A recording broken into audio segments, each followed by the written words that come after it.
속보입니다. 미국이 한국의 핵 추진 잠수함 보유를 전격 승인했습니다. 일본은 제외됐습니다. 한국이 핵 잠수함 보유 승인을 받았다고요? 그 조선소나 잘하는 나라가 이젠 핵 추진까지 한다고요? 진짜 미국이 왜 이런 결정을 내린 거죠? 우린 수십 년을 충성했는데 트럼프는 그 기회를 일본이 아닌 한국에게 줬습니다. 이건 단순한 기술 문제가 아닙니다. 지금 뭔가 우리가 모르는 계산이 벌어지고 있습니다. 지금 이 영상을 어디에서 보고 계신가요? 당신의 지역과 생각을 댓글로 남겨주세요. 그리고 이건 시작에 불과합니다. 앞으로 무슨 일이 벌어질지 궁금하시다면 지금 구독해두세요.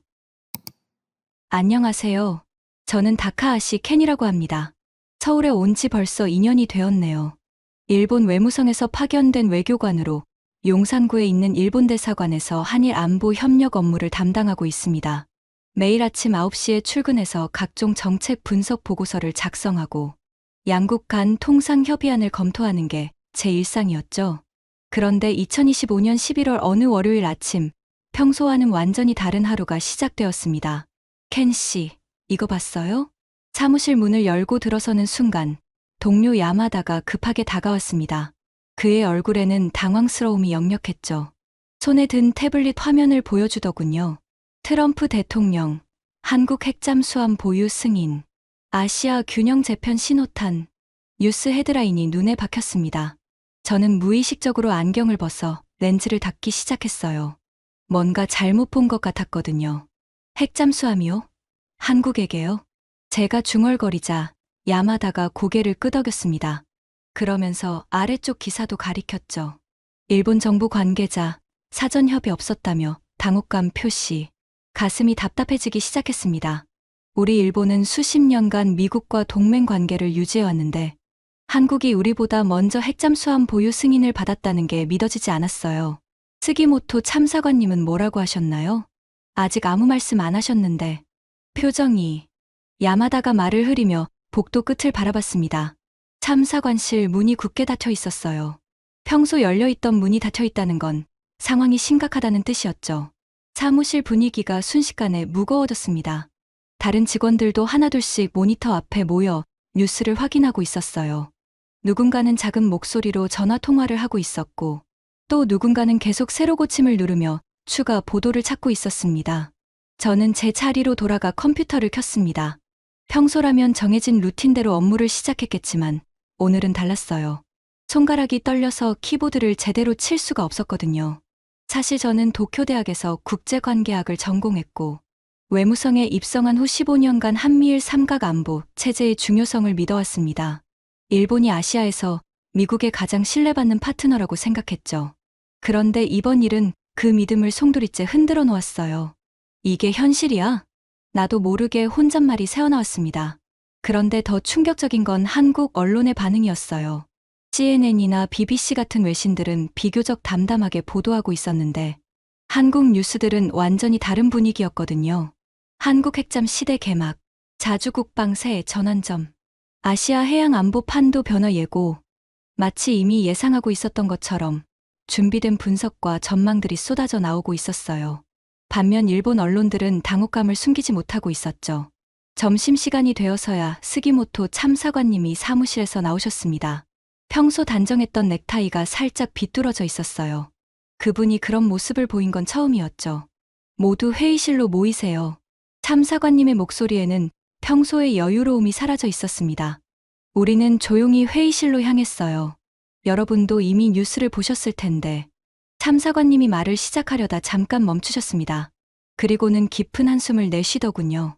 도쿄에서는 긴급 대책 회의가 열리고 있습니다. 우리도 상황 파악에 집중해야겠어요. 그 순간 저는 이상한 감정을 느꼈습니다. 분노와 당황스러움이 섞인 복잡한 기분이었죠. 그런데 그와 동시에 궁금증도 생겼어요. 어떻게 한국이 이런 승인을 받을 수 있었을까? 우리가 모르는 뭔가가 있는 건 아닐까? 회의가 끝나고 제 자리로 돌아왔을 때 창밖으로 보이는 서울 시내 풍경이 평소와 다르게 느껴졌습니다. 2년 동안 매일 보던 그 거리가 갑자기 낯설어 보였어요. 어쩌면 제가 한국에 대해 정말 아무것도 모르고 있었던 건 아닐까요? 그 뉴스가 터진 지 사흘 후 더 충격적인 사실이 드러났습니다. 켄 씨, 이거 아셨어요? 야마다가 또다시 급하게 제 책상으로 달려왔어요. 이번에는 일본 언론 기사를 들고 있었죠. 일본 정부, 2년 전부터 오커스 가입 타진, 미국 측 거부 의사 표명. 기사를 읽어 내려가는데 가슴이 먹먹해졌습니다. 사실 저도 알고 있었거든요. 우리 외무성이 얼마나 노력했는지를요. 2년 전 일본은 JOCOSGAUKUS라는 이름으로 호주, 영국, 미국의 오커스 동맹에 가입하려 했습니다. 아베 전 총리 시절부터 시작된 이 프로젝트에는 막대한 예산과 인력이 투입되었어요. 방위비를 GDP의 2%까지 늘리겠다고 약속했고, 미국산 무기 도입도 대폭 확대했죠. 저는 그때 도쿄 본부에서 관련 업무를 담당했었습니다. 수없이 많은 보고서를 작성했고, 워싱턴으로 출장도 여러 번 다녀왔어요. 미국 국방부 관계자들과 만날 때마다 일본은 가장 신뢰할 수 있는 동맹국이라는 말을 들었거든요. 최소한 핵 추진 기술 협력은 가능할 거라고 생각했는데 야마다가 중얼거렸습니다. 그의 표정에서 실망감이 역력했어요. 사실 우리는 정말 확신했었습니다. 일본이 미국에 얼마나 많은 기여를 해왔는지 생각해보세요. 주한미군 비용 분담금보다 훨씬 많은 돈을 주일미군에 지원해왔고 이라크 전쟁 때도 자위대를 파견했죠. 트럼프 대통령이 골프를 좋아한다니까 아베 총리는 황금 골프채까지 선물했었어요. 그런데 결과는 어땠나요? 일본의 오커스 가입은 현 시점에서 적절하지 않다. 미국 국방부의 공식 답변이었습니다. 그것도 한국 핵잠 승인 발표와 같은 주에 나온 거예요. 저는 그날 밤 늦게까지 보고서를 작성해야 했습니다. 도쿄 본부에서 긴급히 상황 분석을 요청했거든요. 한국 핵잠 승인과 일본 오커스 가입 거부의 상관관계 분석. 제목부터 쓰고 나니 기분이 묘했어요. 마치 우리가 경쟁에서 진 것 같은 느낌이었거든요. 보고서에는 객관적인 분석을 담아야 했지만 속마음은 완전히 달랐습니다. 왜 한국인가? 계속 같은 생각이 머릿속을 맴돌았어요. 한국의 방위비는 일본의 절반 수준이고 미군 주둔 역사도 우리가 더 길죠. 그런데 왜 한국에게만 핵 추진 기술을 허용하는 건가요? 다음 날 아침 사무실 분위기는 더욱 침울했습니다. 일본 언론들이 일제히 이 상황을 외교적 굴욕이라고 표현하기 시작했거든요. 미국이 일본을 2등 동맹국으로 격화시켰다. 한국에 추월당한 일미 관계의 위기. 언론들의 반응은 점점 격해지고 있었어요. 심지어 일부 정치인들은 미국의 배신이라고까지 표현했죠. 그런데 한국 언론의 반응은 정반대였습니다. 한미 혈맹 관계의 새로운 전환점, 신뢰를 바탕으로 한 기술 협력의 결실. 같은 사건을 두고 이렇게 다른 해석이 나올 수 있다는 게 신기했어요. 스기모토 참사관님이 제 자리로 오셨습니다. 켄 씨, 보고서는 어떻게 되어가나요? 거의 완성되었습니다. 다만 미국 측의 판단 근거를 파악하기가 어려워서요. 참사관님이 한숨을 내쉬셨어요. 솔직히 말하면 우리도 당황스럽습니다. 이런 결과를 예상하지 못했거든요. 그날 오후 더욱 자세한 정보들이 들어오기 시작했습니다. 한국이 핵잠수함 기술을 승인받기까지의 과정에 대한 내용이었어요. 놀랍게도 한국은 3년 전부터 이 문제를 조용히 추진해왔다고 하더군요. 화려한 로비나 정치적 압력 대신 기술적 필요성과 지역 안보 기여도를 중심으로 설득했다는 거예요. 우리와는 완전히 다른 접근법이네요. 야마다가 중얼거렸습니다. 저도 같은 생각이었어요. 일본은 정치적 관계 강화와 경제적 기여를 앞세웠는데 한국은 실질적 필요성을 강조했던 거죠. 중국의 해군력 증강, 북한의 잠수함 위협, 그리고 인도태평양 지역의 안보 공백 해소 같은 구체적인 이슈들을 제기했다고 했어요. 저는 그 순간 뭔가 놓친 게 있다는 생각이 들었습니다. 혹시 우리가 미국과의 관계를 잘못 이해하고 있었던 건 아닐까요? 단순히 돈을 많이 내고 오래 동맹했다고 해서 모든 걸 다 받을 수 있다고 생각한 건 아닐까요? 그날 밤 보고서를 마무리하면서 저는 조심스럽게 한 문장을 추가했습니다. 향후 한미 관계 변화에 대한 면밀한 분석과 우리의 대응 전략 재검토가 필요할 것으로 보입니다. 외교적 수사였지만 속뜻은 달랐어요. 우리가 뭔가 크게 놓치고 있다는 의미였거든요. 창밖으로 보이는 서울 야경을 바라보며 저는 처음으로 진지하게 생각해봤습니다. 과연 우리가 한국을 제대로 이해하고 있었을까? 핵잠 뉴스가 터진 지 일주일이 지나자 일본 내 분위기는 완전히 바뀌어 있었습니다. 켄 씨, 이거 봐야겠어요. 야마다가 아침 일찍부터 여러 신문들을 들고 제 책상으로 왔어요. 니혼게이자이, 산케이신문, 요미우리. 모든 신문이 비슷한 논조였죠. 한국 핵잠, 핵무기 개발의 전 단계인가. IAEA 긴급 감시 체계 도입 필요. 핵확산 금지 조약 위반 가능성 검토해야. 제목들만 봐도 심상치 않았어요. 핵추진 잠수함과 핵무기는 전혀 다른 개념인데 마치 한국이 당장 핵무기를 만들 것처럼 보도하고 있었거든요. 산케이신문의 사설이 특히 인상적이었습니다. 한국의 핵잠 보유는 동북아 균형을 깨뜨리는 위험한 발상이다. 미국은 이번 결정을 재고해야 하며 국제원자력기구는 즉시 감시 체계를 가동해야 한다. 저는 그 사설을 읽으며 고개를 끄덕이고 있었어요. 솔직히 말하면 그들의 우려가 이해되었거든요. 맞는 말이에요. 핵추진 기술이 있으면 핵무기 제조도 가능하죠. 야마다가 제 생각을 읽은 듯 말했습니다. 그렇죠. 기술적으로는 충분히 가능한 일이에요. 우리는 그렇게 대화하며 한국에 대한 경계심을 키워가고 있었어요. 언론의 논조가 우리 생각을 지배하기 시작한 거죠. 그날 오후 스기모토 참사관님이 긴급 회의를 소집했습니다. 여러분도 아시겠지만 도쿄에서 지시가 내려왔습니다. 참사관님의 표정이 평소보다 경직되어 있었어요. 한국과의 군사정보 공유협정 재검토, 그리고 모든 안보 관련 협의는 잠정 중단입니다. 회의시에 무거운 침묵이 흘렀어요. 지난 2년간 정기적으로 진행해왔던 한국 국방부와의 협의들이 모두 중단된다는 뜻이었거든요. 혹시 한국 측에서 연락이 오면 어떻게 대응해야 할까요? 동료 중 한 명이 조심스럽게 물었습니다. 공식적인 입장 외에는 아무것도 말하지 마세요. 개인적인 의견 교환도 자제하고요. 참사관님의 답변은 단호했어요. 바로 그 순간 제 휴대폰이 울렸습니다. 한국 국방부 국제군사협력실의 이재훈 대령이었어요. 지난 6개월간 정기 협의를 함께 진행해온 파트너였죠. 다카하시 씨, 다음 주 예정된 회의 건으로 연락드렸는데요. 이 대령의 목소리는 평소와 다름없이 정중했어요. 하지만 저는 이상하게 불편함을 느꼈습니다. 죄송합니다만 일정상 어려울 것 같습니다. 거짓말이었어요. 일정은 충분히 비어 있었거든요. 하지만 지금 한국군 관계자와 만나는 건 적절하지 않다는 생각이 들었습니다. 그렇다면 언제쯤 가능하실까요? 확실하지 않습니다. 추후 후 연락드리겠습니다. 전화를 끊고 나니 묘한 기분이 들었어요. 6개월 전만 해도 이대령과는 꽤 좋은 관계였거든요. 군인답게 무뚝뚝하지만 성실하고 신뢰할 만한 사람이라고 생각했었어요. 그런데 지금은 왜 그가 불편하게 느껴지는 걸까요? 다음 날, 더욱 자극적인 기사들이 쏟아져 나왔습니다. 한국, 핵잠 기술로 핵무기 개발 시나리오. 중국 견제용이라지만 실제 목표는 다를 수도. 기사들을 읽을수록 한국에 대한 의심이 커졌어요. 정말 한국이 핵무기를 만들려는 건 아닐까요? 북한의 핵 위협에 대응한다는 명분으로 핵무장을 추진하는 건 아닐까요? 켄 씨는 어떻게 생각하세요? 야마다가 물었습니다. 글쎄요. 가능성을 완전히 배제할 수는 없을 것 같아요. 저는 조심스럽게 답했어요. 하지만 속으로는 확신하고 있었죠. 한국이 뭔가 숨기고 있다고요. 그 주 금요일, 우연히 한국 언론의 반응을 접하게 되었습니다. 일본 언론과는 완전히 다른 논조였어요. 일본의 과도한 우려, 핵확산 금지 조약 무시하는 발언, 핵추진과 핵무기 혼동하는 일본 언론의 수준. 한국 언론들은 오히려 일본을 비판하고 있었어요. 핵추진 기술과 핵무기 기술은 완전히 다르다며 일본의 우려가 과도하다고 주장했죠. 특히 한 기사가 인상적이었습니다.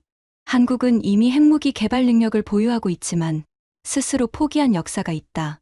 1970년대 박정희 정부 시절 핵개발을 시작했지만 국제 압력과 자체 판단으로 중단했다.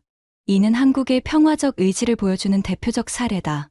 이 내용을 읽고 나니 혼란스러워졌어요. 한국이 이미 핵무기를 만들 수 있었지만 포기했다고요? 그럼 지금 핵잠수함을 가진다고 해서 핵무기를 만들 리는 없다는 뜻 아닌가요? 하지만 그런 생각은 금세 사라졌어요.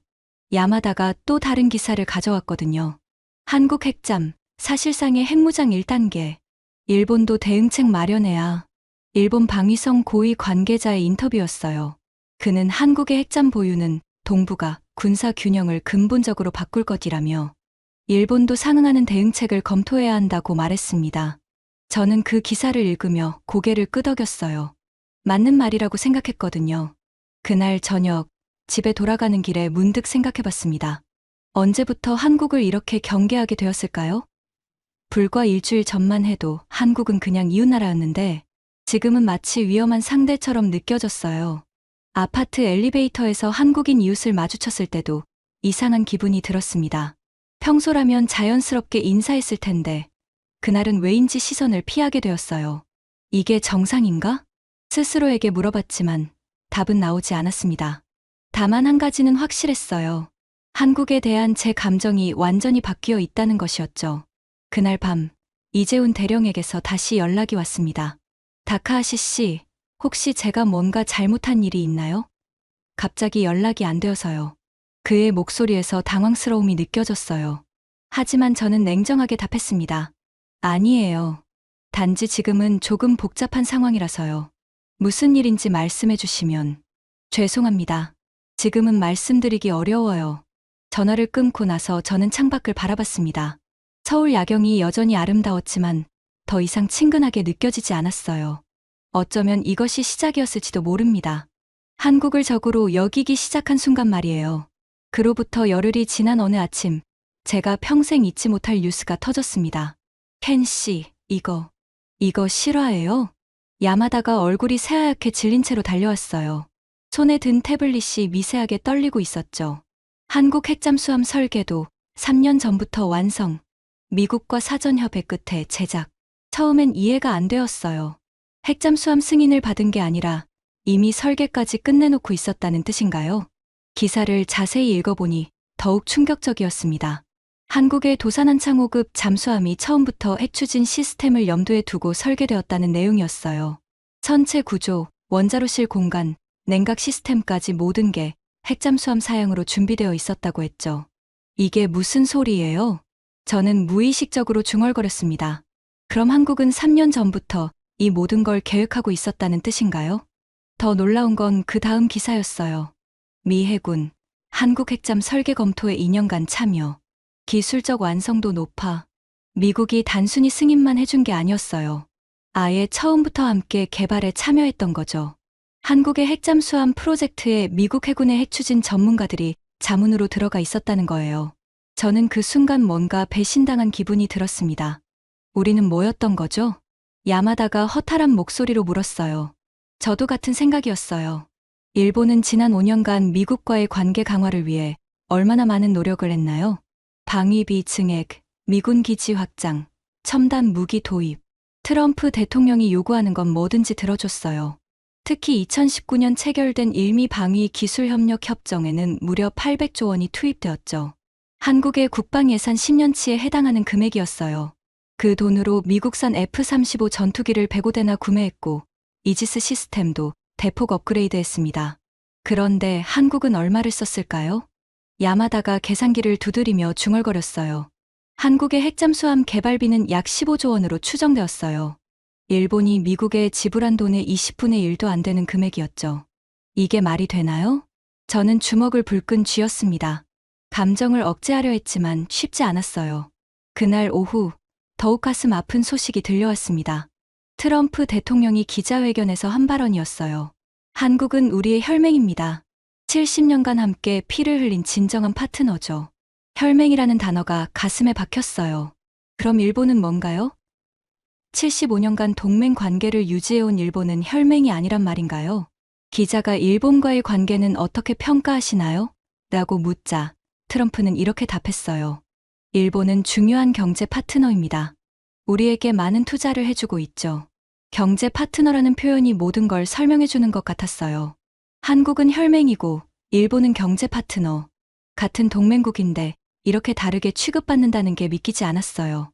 그날 저녁 스기모토 참사관님이 사무실 전체를 둘러보며 말씀하셨어요. 여러분, 솔직히 말씀드리겠습니다. 이번 일은 우리 외교의 근본적 한계를 보여주는 사건입니다. 참사관님의 목소리에는 깊은 피로감이 묻어나 있었어요. 우리는 돈으로 관계를 유지하려 했지만 한국은 신뢰로 관계를 구축했습니다. 그 말을 듣는 순간 저는 무너지는 기분이었어요. 지난 15년간 외교관으로서 믿어왔던 모든 것들이 한순간에 무의미해졌거든요. 집으로 돌아가는 지하철에서 저는 한국 뉴스를 다시 찾아봤어요. 한국 언론의 반응은 의외로 담담했어요. 핵잠 기술 협력, 한미 신뢰의 결실, 평화적 핵 이용의 새로운 모델 제시. 한국은 이미 이런 결과를 예상하고 있었던 것 같았어요. 마치 모든 게 계획대로 진행되고 있다는 듯한 분위기였죠. 반면 일본 언론은 여전히 혼란스러워했어요. 일미 동맹 70년, 그러나 한미는 혈맹, 경제협력으론 한계, 새로운 접근 필요. 그날 밤, 아파트 베란다에서 서울 야경을 바라보며 저는 깊은 생각에 빠졌어요. 내가 여기서 뭘 하고 있는 거지? 2년간 한국에서 근무하면서 저는 정말 무엇을 이루었을까요?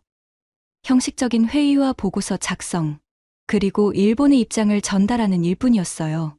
그런데 한국은 그 시간 동안 미국과 함께 미래를 설계하고 있었던 거죠.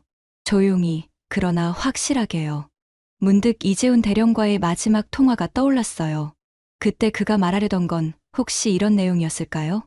자신들이 추진하고 있던 프로젝트에 대해 미리 알려주려 했던 건 아닐까요? 하지만 저는 그 기회를 스스로 차버렸어요. 편견과 경계심 때문에요. 그 순간 깨달았습니다. 진짜 문제는 한국이 핵잠수함을 갖게 된 게 아니었어요. 우리가 한국을 제대로 이해하지 못했다는 것, 그리고 미국과의 관계를 잘못 해석하고 있었다는 게 진짜 문제였죠. 창밖 서울의 불빛들이 점점 흐려져 보였어요. 눈물 때문인지 아니면 절망 때문인지 알 수 없었지만요. 우리는 정말 아무것도 몰랐구나. 그날 밤 저는 처음으로 인정했어요. 한국에 대한 우리의 인식이 얼마나 잘못되어 있었는지를요. 핵잠 뉴스가 터진 지 3주가 지난 어느 날 예상치 못한 요청이 들어왔습니다. 켄 씨, 내일 용산 미군 기지에서 열리는 한미 안보 전략회의에 참석해주세요. 스기모토 참사관님이 급하게 말씀하셨어요. 관찰자 자격으로 일본 측 입장을 정리해서 보고하라는 지시였죠. 솔직히 내키지 않았어요. 한국 측과 대면하는 게 부담스러웠거든요. 하지만 거절할 수 있는 상황도 아니었죠. 다음 날 오후 용산 미군기지 회의실에 들어섰을 때 분위기는 생각보다 무거웠어요. 미군 관계자들, 한국 국방부 인사들, 그리고 저 혼자만 일본 측 참석자였죠. 회의가 시작되고 30분쯤 지났을 때 이재훈 대령이 자리에서 일어났습니다. 3주 전 제가 피했던 바로 그 사람이었어요. 핵잠수함 도입에 대한 우리의 입장을 명확히 말씀드리겠습니다. 이 대령의 목소리는 평소보다 더 진지했어요. 많은 분들이 우려하시는 걸 압니다.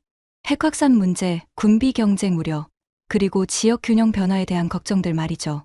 그가 프레젠테이션 화면을 가리켰어요. 동북아 지도가 나타났죠. 하지만 우리는 무기를 만드는 게 아니라 균형을 지키는 겁니다. 그 순간 저는 가슴이 뛰는 걸 느꼈어요. 무기가 아니라 균형이라고요? 중국의 핵잠수함은 현재 12척, 2030년까지 20척으로 늘어날 예정입니다. 북한도 핵 능력을 갖춘 잠수함 개발을 지속하고 있죠. 화면에 구체적인 숫자들이 나타났어요. 중국 영구사형 핵잠수함의 배치 현황, 북한 잠수함의 활동 패턴.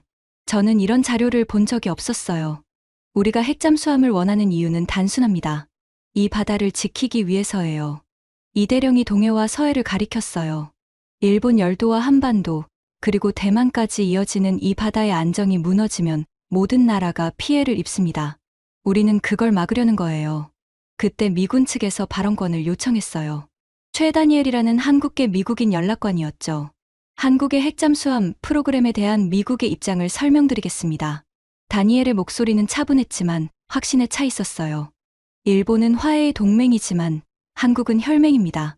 그 말을 듣는 순간 가슴이 철렁했어요. 직접적이고 명확한 구분이었거든요.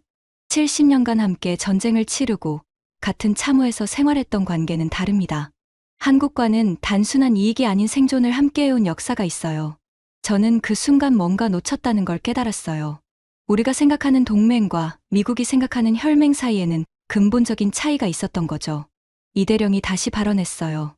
우린 전쟁을 위해 만드는 게 아니라 지키기 위해 만드는 거예요. 그리고는 놀라운 내용을 공개했죠. 핵잠수함 3척 중 한 척은 일본 근해 경비에도 투입될 예정입니다. 중국 핵잠수함이 대마해협을 통과할 때 공동 감시 체계를 가동하게 될 거예요. 저는 깜짝 놀랐어요. 한국의 핵잠수함이 일본을 위해서도 활용된다고요? 울산 K조선소에서 온 김소희 엔지니어가 기술적 설명을 이어갔어요. 우리 핵잠수함은 공격용이 아닌 전략 감시용으로 설계되었습니다. 대륙간 탄도미사일 탑재는 불가능하고 주로 해상 정찰과 해로 보호에 특화되어 있어요. 그녀의 설명을 들으며 저는 혼란스러워졌어요.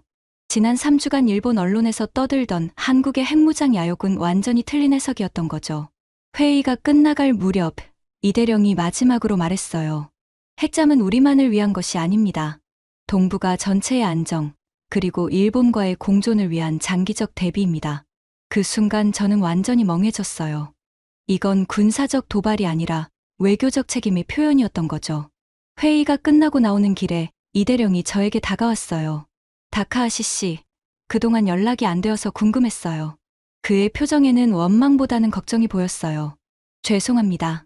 상황이 복잡해서. 이해해요. 하지만 우리는 여전히 파트너예요.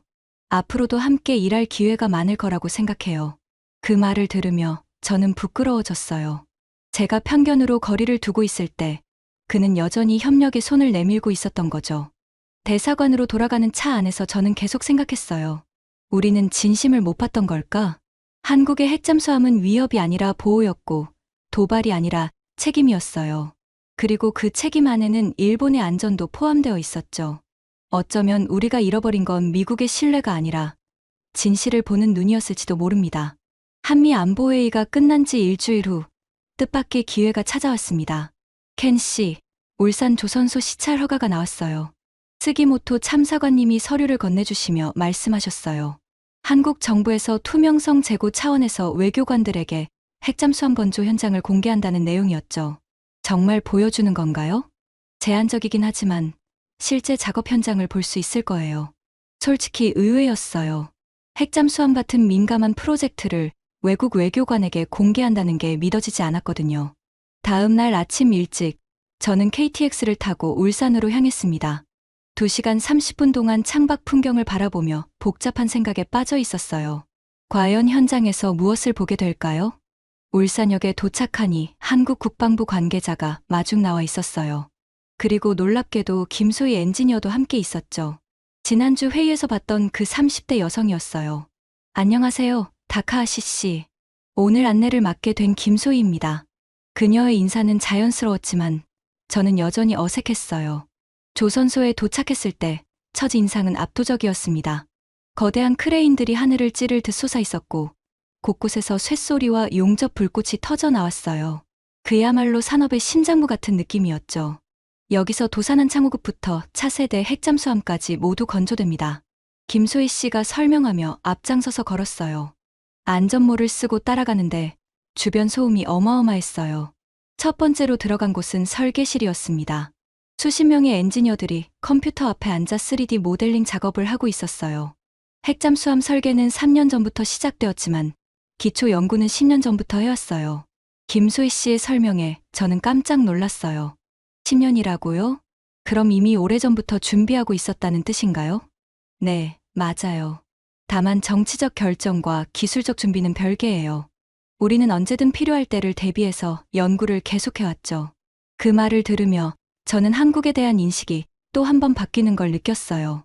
즉흥적인 정책이 아니라 치밀한 장기 계획이었던 거죠. 다음은 실제 건조 현장이었어요. 거대한 선체 내부로 들어가니 수백 명의 작업자들이 땀을 흘리며 일하고 있었습니다. 저기 보이는 구역이 원자로실이 들어갈 자리예요.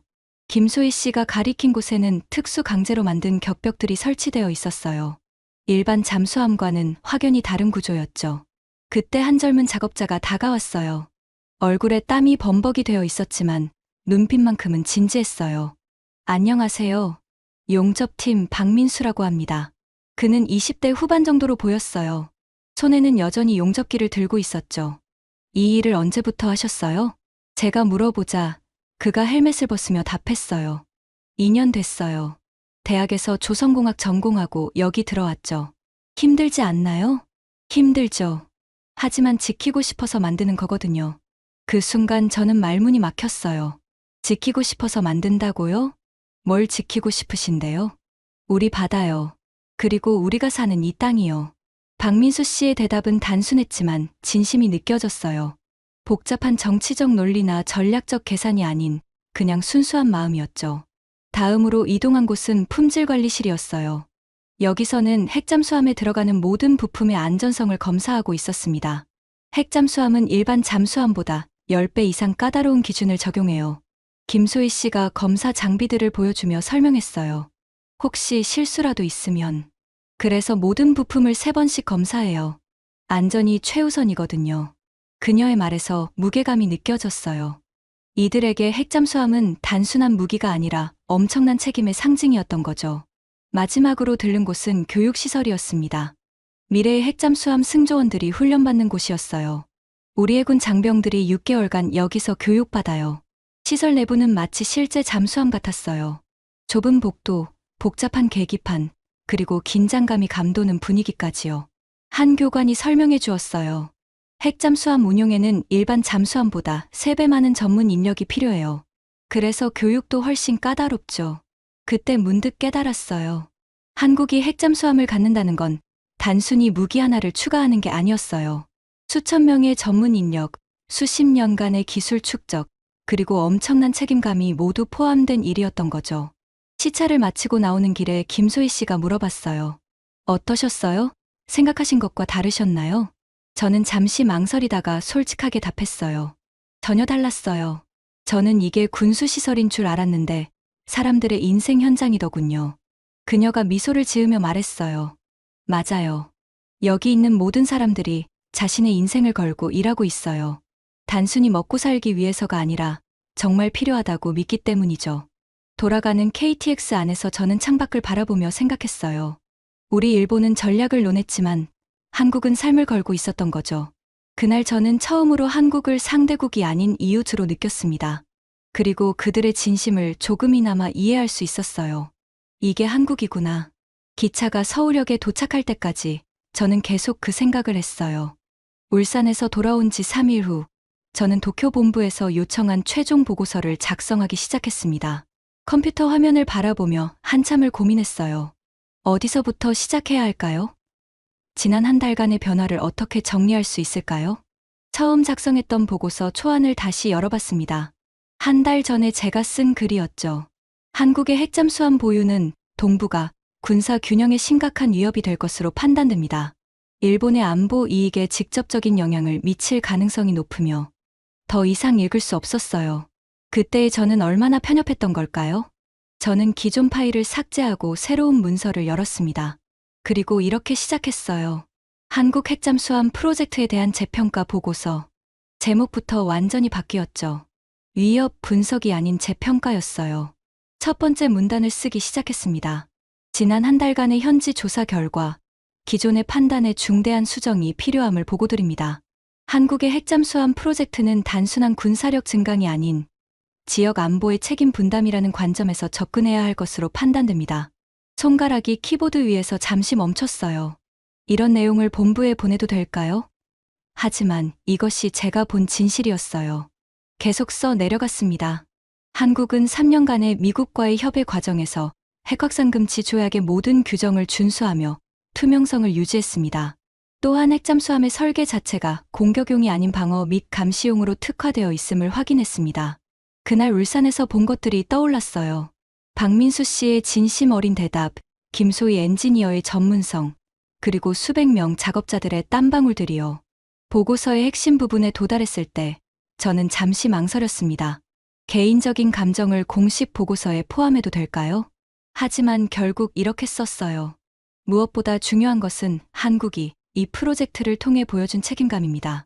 그들은 단순히 강력한 무기를 원한 것이 아니라 지역 전체의 안정을 위한 역할을 자임하고 있습니다. 그리고 가장 어려운 부분을 써야 했어요. 일본의 대응 방향에 대한 제언이었죠. 향후 일본의 대한국 정책은 경쟁보다는 협력의 관점에서 재구성되어야 합니다. 한국의 핵잠수함은 위협이 아닌 지역 안보의 새로운 축이 될 것이며 일본은 이를 활용할 수 있는 방안을 모색해야 합니다. 마지막 문단을 쓸 때가 가장 힘들었어요. 결론적으로 한국은 단순한 군사적 파트너가 아니라 역사와 책임의 맥락에서 미래를 준비하는 국가입니다. 경쟁보다는 함께 걸어야 할 이웃으로 인식의 전환이 필요합니다. 보고서를 다 쓰고 나서 저는 창밖을 바라봤어요. 늦가을 비가 부슬부슬 내리고 있었어요. 서울에서 본 한강의 모습이 떠올랐죠. 문서를 검토하며 몇 번이나 수정했습니다. 너무 감정적이지는 않은지, 객관성을 잃지는 않았는지 확인했어요. 하지만 핵심 메시지는 바꾸지 않았습니다. 그날 오후 스기모토 참사관님이 제 자리로 오셨어요. 켄 씨, 보고서는 어떻게 되어가나요? 거의 완성되었습니다. 다만, 기존 입장과는 많이 다른 내용이 될 것 같아요. 탐사관님이 의미심장한 표정을 지으셨어요. 울산에서 뭘 보셨기에 그렇게 생각이 바뀌셨나요? 사람들이요. 정말 진심으로 일하는 사람들을 봤어요. 탐사관님이 잠시 침묵하시더니 말씀하셨어요. 그럼 그대로 쓰세요. 진실이 가장 중요하니까요. 보고서를 최종 검토하고 전송 버튼을 누르기 전 저는 다시 한번 생각해 봤어요. 이 보고서가 도쿄에서 어떻게 받아들여질지 걱정되었거든요. 하지만 이것이 제가 본 진실이었어요. 한국에 대한 편견을 버리고 나서야 보이는 진짜 모습이었죠. 전송 버튼을 눌렀습니다. 그날 밤, 이재훈 대령에게서 연락이 왔어요. 다카하시 씨, 다음 주 정기협의 일정은 어떠세요? 저는 망설임 없이 답했어요. 좋습니다. 시간 맞춰보겠습니다. 감사합니다. 그동안 연락이 안 되어서 걱정했는데 죄송했습니다. 앞으로는 그런 일 없을 거예요. 전화를 끊고 나서 저는 미소를 지었어요. 드디어 정상적인 관계로 돌아갈 수 있을 것 같았거든요. 며칠 후 도쿄 본부에서 응답이 왔습니다. 예상보다 긍정적인 반응이었어요. 현지 외교관의 생생한 증언을 높이 평가한다는 내용이었죠. 특히 인상적이었던 건 외무성 아시아 태평양국장의 개인 메시지였어요. 켄 군의 보고서를 통해 한국에 대한 이해가 깊어졌습니다. 앞으로의 정책 방향 설정에 큰 도움이 될 것 같아요. 그날 저녁 아파트 베란다에서 서울 야경을 바라보며 저는 지난 한 달을 되돌아봤어요. 핵잠수함 뉴스로 시작된 혼란이 결국 더 깊은 이해로 이어졌다는 게 신기했어요. 어쩌면 이런 과정이 필요했을지도 모르죠. 멀리서 들려오는 한강의 물소리가 평온했어요. 울산 조선소에서 들었던 기계음도 이제는 희망의 소리로 들렸죠. 한국과 일본, 두 나라가 정말 함께 걸어갈 수 있을 거라는 생각이 들었어요. 경쟁이 아닌 협력으로, 의심이 아닌 신뢰로 말이에요. 그것이 제가 서울에서 배운 가장 소중한 교훈이었습니다. 서울에서의 마지막 주가 되었습니다. 2년간의 파견 근무를 마치고 도쿄로 돌아가는 날이 다가왔어요. 짐을 정리하면서 저는 문득 첫날을 떠올려 봤습니다. 핵잠수함 뉴스로 시작된 혼란스러운 시간들이었죠. 그 모든 것이 지금은 추억이 되어 있었어요. 마지막 날 오후, 저는 혼자서 광화문 거리를 걸었습니다. 2년 전 처음 서울에 왔을 때도 이곳을 지나갔었죠. 하지만 지금 보는 풍경은 완전히 달랐어요. 세종대왕 동상 앞에서 잠시 멈춰 섰습니다. 예전에는 그냥 관광지의 하나 정도로만 생각했는데 이제는 다르게 보였어요. 한글을 만든 왕, 백성을 생각하는 마음으로 글자를 만든 이야기가 새롭게 다가왔거든요. 진심이었구나. 저도 모르게 중얼거렸어요. 광화문 광장을 가로질러 걸으며 저는 지난 한 달을 되돌아봤습니다. 처음엔 한국이 핵잠수함을 가진다는 소식에 분노했었죠. 일본을 제치고 먼저 승인받았다는 사실에 배신감까지 느꼈어요. 하지만 그 모든 감정들이 얼마나 부끄러운 것이었는지 이제는 알 수 있었어요. 청계천 쪽으로 걸어가면서 문득 울산 조선소에서 만난 박민수 씨가 떠올랐어요. 지키고 싶어서 만드는 거거든요. 그의 말이 아직도 귓가에 맴돌았어요. 그때는 단순한 답변이라고 생각했는데 지금 생각해보니 그것이 한국의 모든 것을 설명해주는 말이었던 것 같아요. 한국은 언제나 빨리빨리만 외치는 나라라고 생각했었어요. 성급하고 감정적이며 계획성이 부족한 나라라고 편견을 가지고 있었죠. 하지만 실제로는 정반대였어요. 핵잠수함 프로젝트만 봐도 10년 전부터 기초 연구를 시작했고 3년간 미국과 치밀하게 협의했으며 모든 과정을 투명하게 공개했거든요. 그들이 몰랐던 건 한국의 기술이 아니라 태도였어요. 명동거리를 지나면서 저는 이재훈 대령과의 마지막 만남을 떠올렸습니다. 지난주에 있었던 일이었어요. 다카하시 씨, 그동안 고생 많으셨어요. 그가 건넨 작은 선물은 한국 전통 문양이 새겨진 펜이었어요. 별거 아니지만 기념으로 가져가세요. 그때 저는 부끄러워서 얼굴을 들 수 없었어요. 한 달 동안 그를 피했던 제 자신이 너무 초라했거든요. 죄송했습니다. 제가 너무 편견을 가지고 있었어요. 괜찮아요. 처음엔 다 그래요. 중요한 건 결국 이해하게 되었다는 거죠.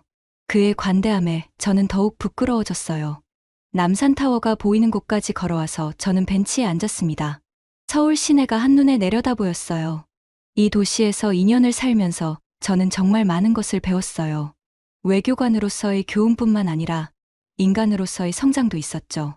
가장 큰 깨달음은 진심의 힘이었어요. 한국 사람들은 완벽하지 않았어요. 때로는 감정적이었고, 때로는 성급했죠. 하지만 그들에게는 진심이 있었어요. 자신들이 하는 일에 대한 진심, 지키고 싶은 것에 대한 진심이 있었던 거예요. 핵잠수함도 마찬가지였어요. 그들은 단순히 강력한 무기를 원한 게 아니라 정말로 지역의 평화를 지키고 싶었던 거죠. 그 진심이 미국을 움직였고 결국 승인을 이끌어낸 거예요. 반면 일본은 어땠나요? 돈으로, 계산으로, 정치적 거래로 관계를 만들려고 했죠.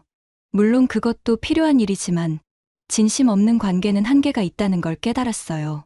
해가 지기 시작했습니다. 서울의 석양은 언제나 아름다웠어요. 내일이면 인천공항에서 도쿄행 비행기를 타게 될 거예요. 하지만 제 마음 한구석에는 한국이 영원히 남아있을 것 같았어요. 김소희 엔지니어가 마지막에 해준 말이 떠올랐어요. 다카하시 씨가 우리를 이해해 주셔서 감사해요. 앞으로도 좋은 이웃이 되었으면 해요. 좋은 이웃. 그것이 한국과 일본이 가져야 할 관계였어요. 경쟁자가 아닌 동반자, 적이 아닌 친구로 말이에요. 집으로 돌아가는 지하철에서 저는 스마트폰으로 마지막 메모를 작성했어요. 한국은 완벽하지 않지만 진심이 살아있는 나라다. 그들의 힘은 기술이나 경제력이 아니라 바로 그 진심에서 나온다.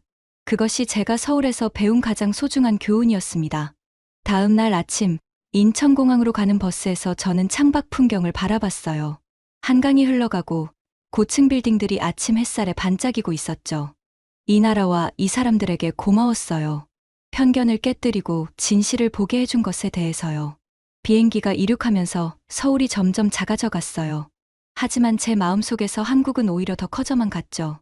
언젠가 다시 이곳에 올 수 있기를 바라며 저는 조용히 눈을 감았습니다. 한국의 진심을 가슴에 품고서 말이에요.